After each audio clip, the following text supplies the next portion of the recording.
Welcome to Peptides-explained-easy. Let's break it down. Most people know GHK-Cu as a skin peptide. Collagen, hair, wound healing, better-looking skin. But a new 2026 paper just pushed GHK-Cu into a much bigger conversation: aging itself. Not because it reversed aging in humans, it did not, but because researchers showed GHK-Cu affected mitochondria and activated core longevity defense pathways in a classic aging model. That is a very different story from "this helps your skin." GHK-Cu is a tiny copper-binding peptide. It is made of 3 amino acids, glycine, histidine, and lysine, attached to copper. Your body naturally makes GHK. It is found in blood, saliva, and urine. For years, GHK-Cu has been studied mostly as a repair signal. That is why most people associate it with skin regeneration, collagen support, wound healing, and hair-related use. But that older framing may be too small. Why this new paper matters. The new paper did not ask whether GHK-Cu improves wrinkles. It asked a much bigger question. Can GHK-Cu influence the actual biology of aging? That matters because aging is not just one thing. It's a pattern. More oxidative stress, worse mitochondrial function, slower repair, lower resilience, less ability to handle heat, toxins, and metabolic stress. If a peptide affects those deeper systems, it belongs in a different category of discussion. That is why this paper is important. What the researchers actually did. The study used C. elegans, a small roundworm used constantly in aging research. That may sound unimpressive at first, but this model is one of the standard tools scientists use to study lifespan, stress resistance, and longevity pathways.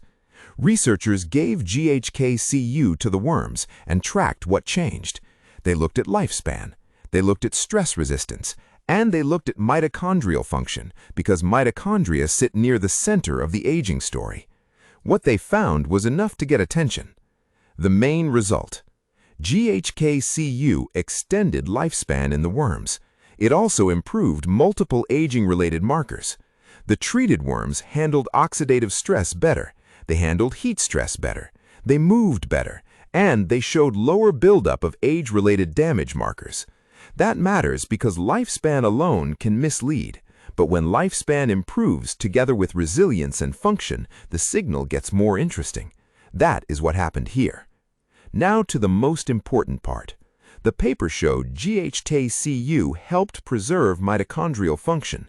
That means the cells were better able to maintain mitochondrial membrane potential, support ATP production, and resist age-related mitochondrial breakdown. Plain English, the energy systems inside the cells looked healthier.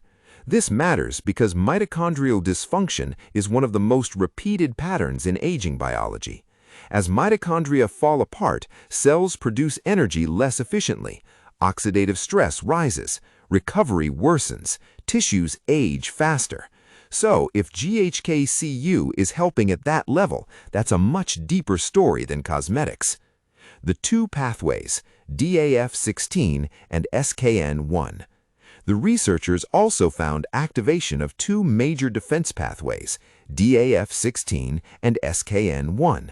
Those names sound technical, but the idea is simple. These are survival and protection programs. They help cells respond to stress, manage damage, and stay functional longer under pressure.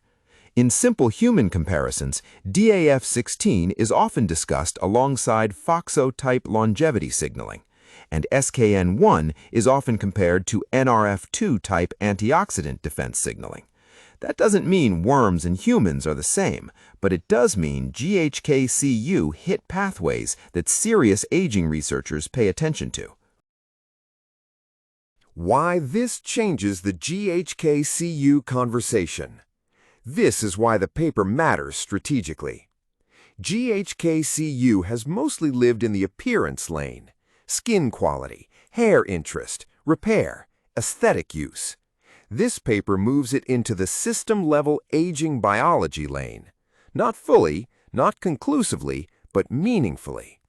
Now there is a real mechanism-based argument that GHK-Cu may be doing more than helping tissue look better on the outside. It may be interacting with the machinery that decides how cells handle damage and aging pressure from the inside. That is a bigger claim, and now there is a better reason to discuss it. Now the caution. This was not a human trial. This was not proof that GHK-Cu extends human lifespan. This was not proof that injectable GHK-Cu is an anti-aging therapy. And this was not proof that the same dose or mechanism translates directly into real-world human outcomes. This is worm data. Useful worm data, interesting worm data, mechanistically strong worm data, but still early-stage evidence. That distinction matters.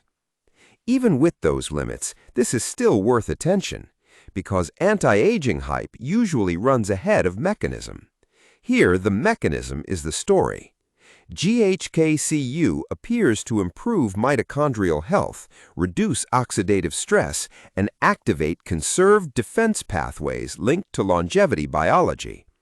That does not make it a proven human longevity tool, but it does make it more than just a skin peptide. And that is the shift. GHK-Cu just entered the agent conversation, not with hype, but with a better biological case than it had before. If you want to learn more about peptides, PEC's app is live at https://app.peptides-explained-easy.com. Over 40 of the most known peptides explained in an easy-to-understand language. Easy-to-use tools to build custom protocols, educational calculator, compare compounds, and much more. Thank you for watching.